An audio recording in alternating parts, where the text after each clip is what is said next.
This episode is brought to you by the Institute for Jewish Spirituality. Rest to Return exists because we believe slowing down is a spiritual act. IJS believes that too. For over 2 decades, IJS has been helping people go deeper through Jewish mindfulness, meditation, contemplative prayer, sacred text study, and embodied practice. Their offerings range from online courses and silent retreats to immersive cohort programs for seekers of all experience levels, clergy, and spiritual leaders who are ready to live and lead from a more grounded place. Kohenet Keshira haLev Fife is part of IJS's core faculty, and the wisdom you'll hear in this series is very much in that spirit. If this podcast is stirring something in you, IJS is a place to go further. Explore their programs and more ways to learn and practice with Keshira at jewishspirituality.org.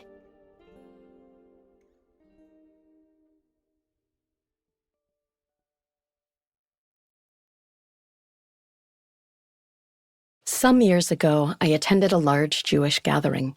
It was an entire week filled with opportunities for learning, prayer, and meeting new people.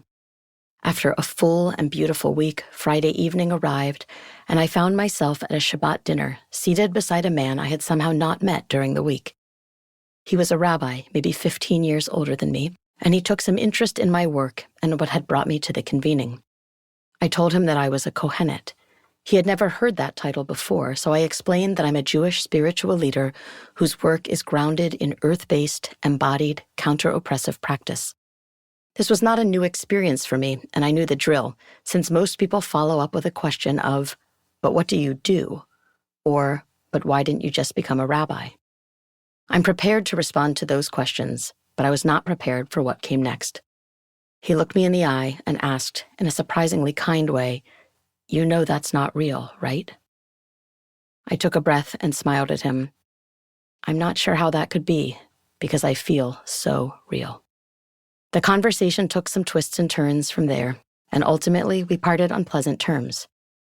I've thought about that night a lot, in part because I want to be real, for the families who I accompany to a graveside, for the kids I support in crossing the threshold when they're called to the Torah, for the people who are seeking a community where they can belong, and for the people who want to learn in ways that include their whole selves.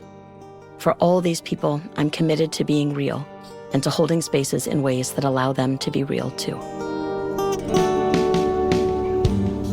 Welcome to Rest to Return, a podcast for a restless world. I'm Kohenet Keshira haLev Fife, and I'm your host. This series is rooted in Shabbat, an ancient Jewish practice that teaches us how to belong to time.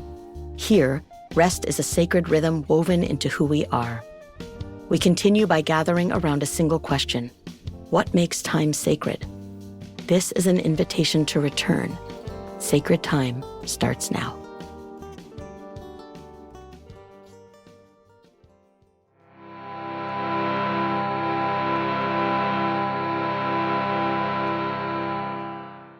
When we peel back layers of how society and culture are structured, we might be surprised to learn that most of it is constructed. Things really only become real by communal agreement. That might seem esoteric or slippery, but at its essence, it's simple.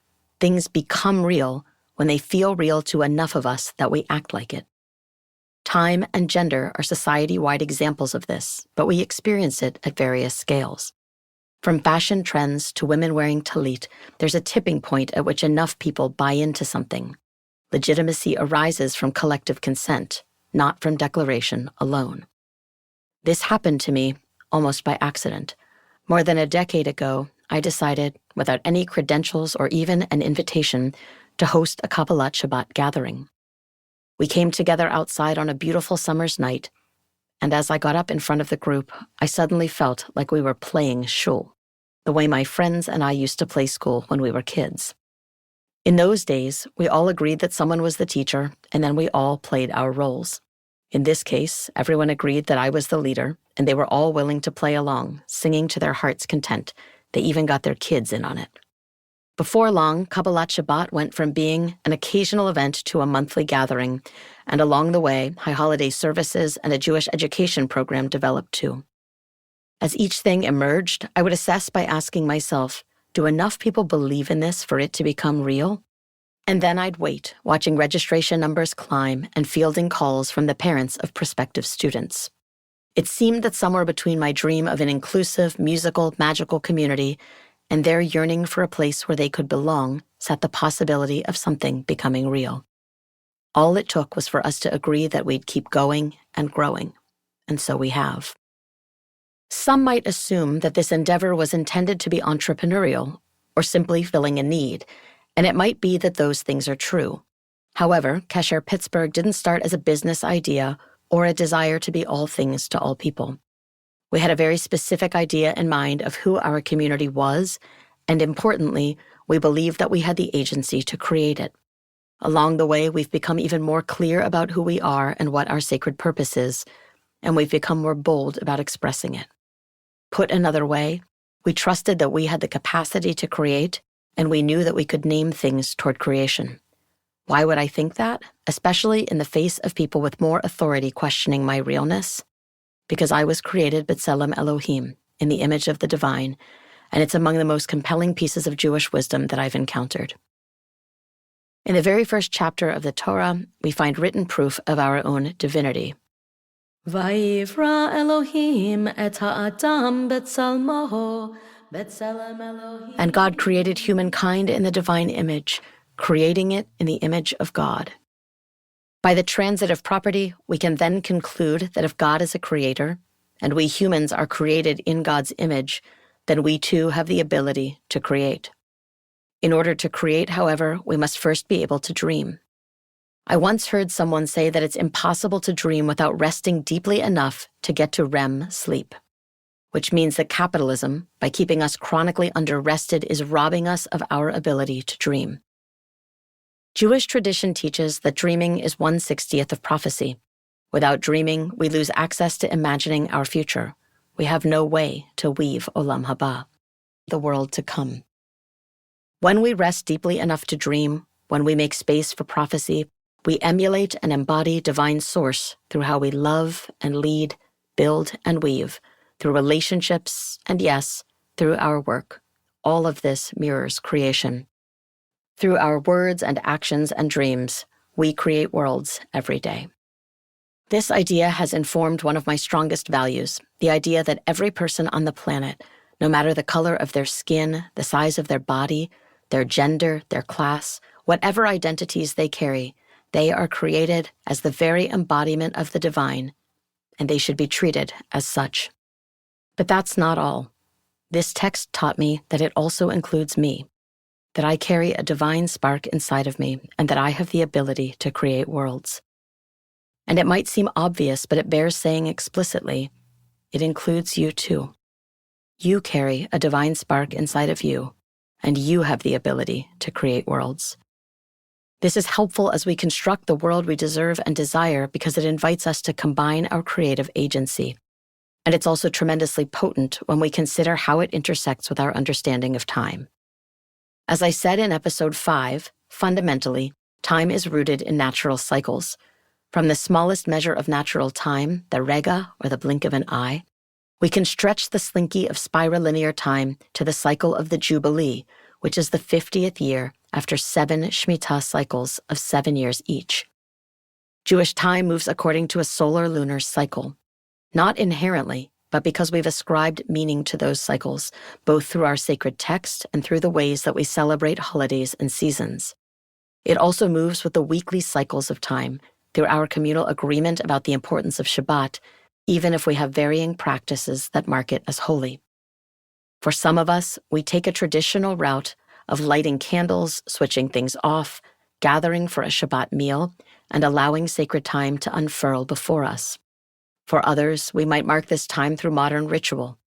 It might be listening to a Shabbat playlist while driving to dinner on Friday night. It could be as simple as making or buying a special dish that we enjoy each Shabbat afternoon, or using special body products to bring a little luxury into the day, or engaging our senses in various ways. For some, it might be going tech-free or not driving.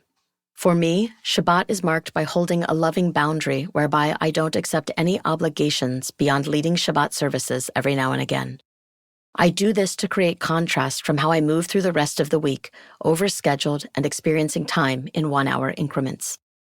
On Shabbat, there are no errands, no logistics, and no social expectations. A different quality of time simply unfolds before me. All of these activities not only help to mark Shabbat as separate, they also give us a way to bend time, to stretch the slinky of time, to signal to our nervous systems that something different is happening now and that it's safe to rest. On Shabbat, when I inhale, I feel the Ruach Elohim, the divine breath, entering into my body a little bit more deeply. It reminds me that I am in relationship with holy breath all the time, and that on this day, I get to rest in this awareness. Whenever we consciously choose to embody Shabbat, we make it sacred.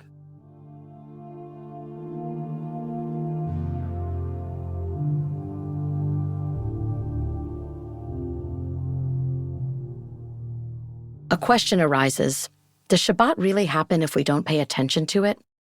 For me, the question isn't really whether it happens or not, but what happens to Shabbat if we don't pay attention to it?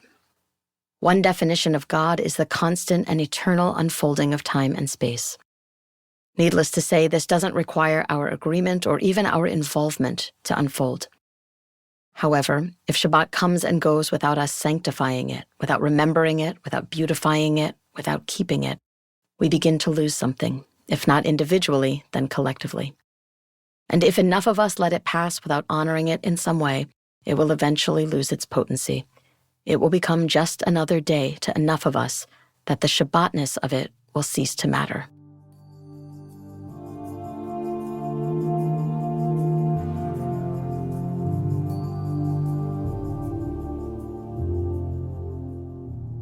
In the 14th century, Geoffrey Chaucer proclaimed, "As time hem hurt, a time doth hem cure," or, in modern parlance, time heals all wounds.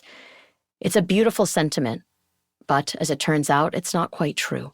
For left to its own devices, time won't do anything except roll forward, coinciding with moon cycle and season. It won't inherently do anything more. That's our job.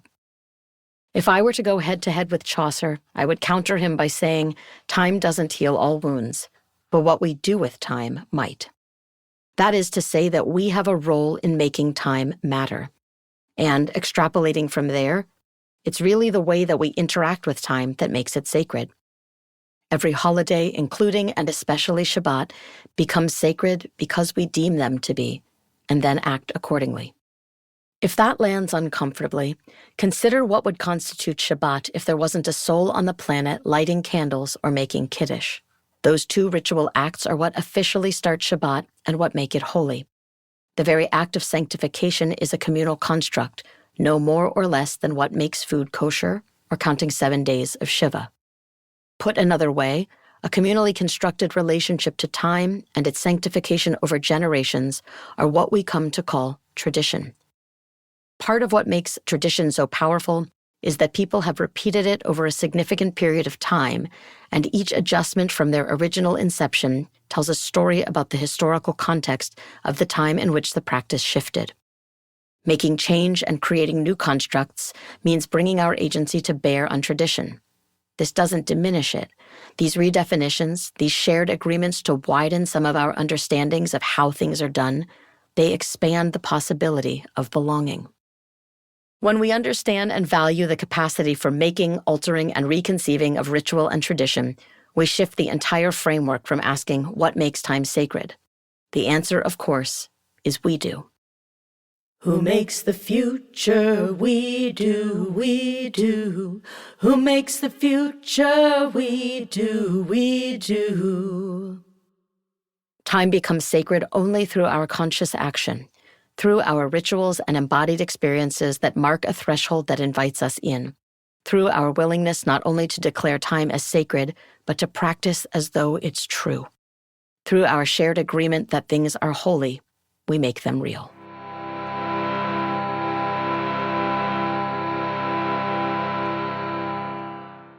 For our practice today, we're going to journey into our memory bank to remember the feeling of constructing sacredness. We begin by identifying a moment in your life when you were carried by the power of shared experience, a wedding or a concert or a shared ritual moment that brought you into time beyond time. A moment that paused or perhaps stretched out for long enough that you became aware of the divine spark within you. It might have been the feeling of singing with thousands of other people, or the elevated moment when you became aware that all is connected, that all is made of love. Or it might have been the feeling of being held by the cosmic web.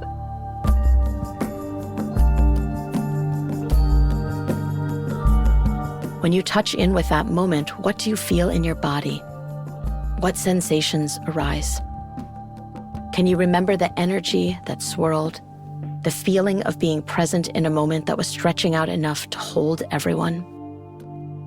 Revel in that energy for these next 3 minutes, resting in the awareness of shared sacredness.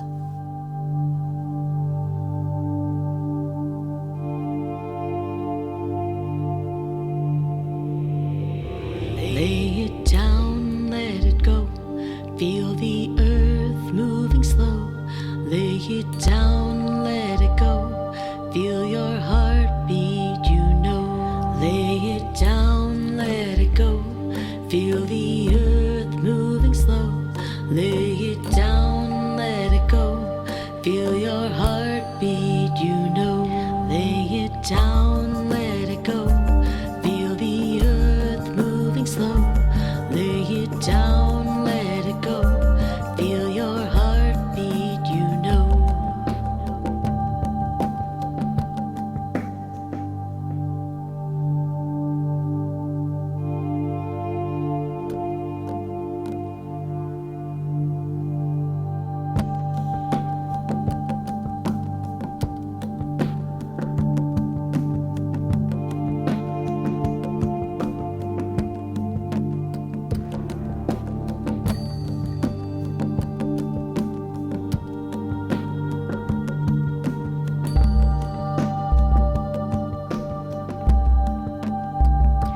Lay it down, let it go.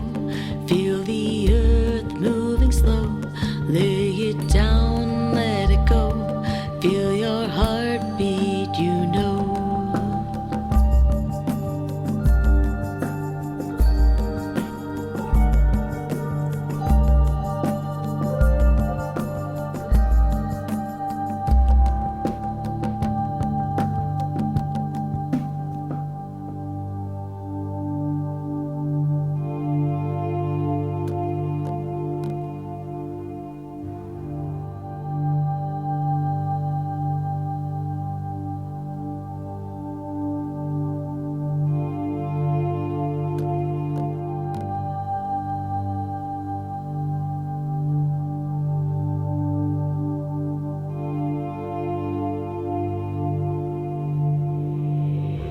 Lay it down, let it go.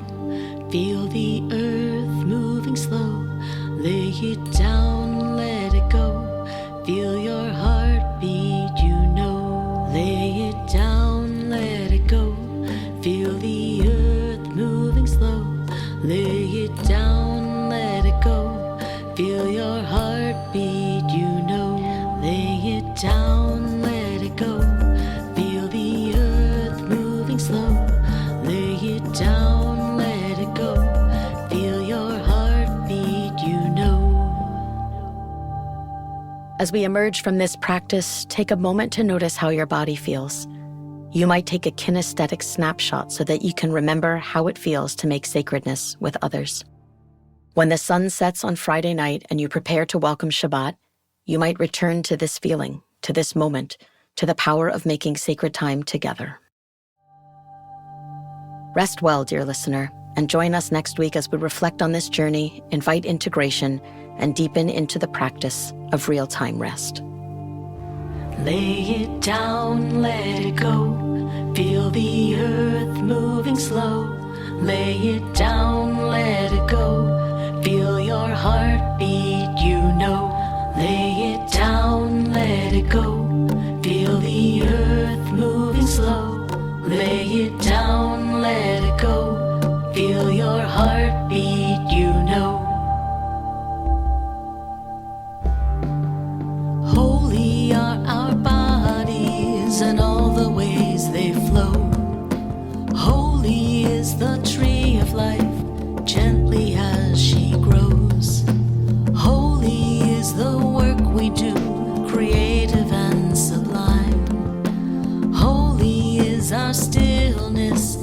dance with sacred time. Lay it down, let it go. Feel the earth moving slow. Lay it down, let it go. Feel your heartbeat, you know. Holy are our boundaries, our full embodied yes. Holy is the energy that comes from when we rest. Holy are the elements, the darkness and the light. Holy are our ancestors, benevolent and bright. Lay it down, let it go. Feel the earth moving slow. Lay it down, let it go. Feel your heartbeat, you know. Holy is our grieving, the heartbreak that we share. Holy is our nourishment and all the ways we care. Holy is our passion, the justice work we do. Holy is this time ahead, which helps us to renew. Lay it down, let it go. Feel the earth moving slow. Lay it down, let it go. Feel your heartbeat, you know. Lay it down, let it go. Feel the earth moving slow. Lay it down, let it go. Feel your heartbeat, you know.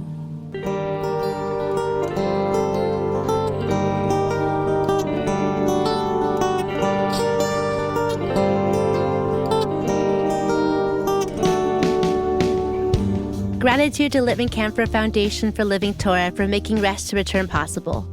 Rest to Return is a production of the Institute for the Next Jewish Future and part of the family of podcasts of Judaism Unbound. Created and hosted by the incredible Keshira haLev Fife, we are so grateful for her Torah. Directed by Joey Taylor, produced at Monastery Studios, which sits on the land of the Shawnee, Delaware, and Miami people.